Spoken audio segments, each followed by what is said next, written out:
প্রশ্ন হচ্ছে সংখ্যালঘু কারা? যথার্থ সংখ্যালঘু হচ্ছে দুর্বৃত্ত।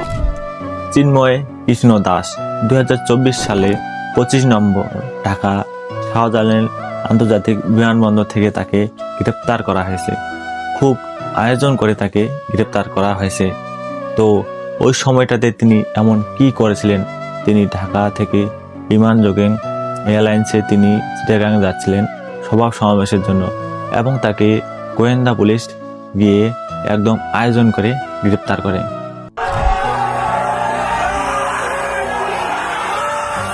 চিন্ময় কৃষ্ণ দাস, যিনি কিনা দীর্ঘদিন ধরে জেলে খাটছেন, তার অপরাধ কি?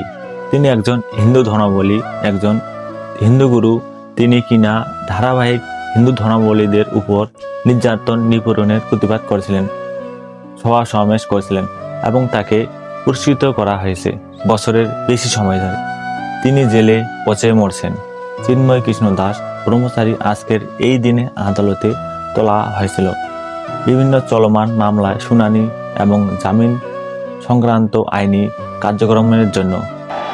আমরা আমাদের ত্যাগী সন্তরা তারা এই আন্দোলনের মুখ হবে এবং নেতৃত্ব দেবে। আমাদের পেশাজীবীরা আমাদের শক্তি আর সামর্থ্যের যোগানদাতা হবে, আর ছাত্র আর যুবকরা এই আন্দোলনের সৈনিক হবে। আমাদের মায়েরা প্রেরণাদাত্রী হবে এই আন্দোলনকে। রাষ্ট্র আদালত প্রশাসন কর্তৃক সার্বিক নাটক শেষে আবার তাকে জেলে পাঠানো হয়েছে। মুক্তি চেয়ে লজ্জা দিবেন না, যেহেতু তাকে মুক্তি দেওয়া হলো না। একের পর এক মিথ্যা মামলায় দীর্ঘদিন ধরে শারীরিক অক্ষমতা থাকা সত্ত্বেও জেলে আটকে রাখা হয়েছে, কিন্তু কিছু না তাকে দিতে হবে। তো তাকে কিছু আজ পুরস্কৃত করা হয়েছে। চট্টগ্রাম মহানগর পুলিশ 329 জনের একটি তালিকা করেছেন।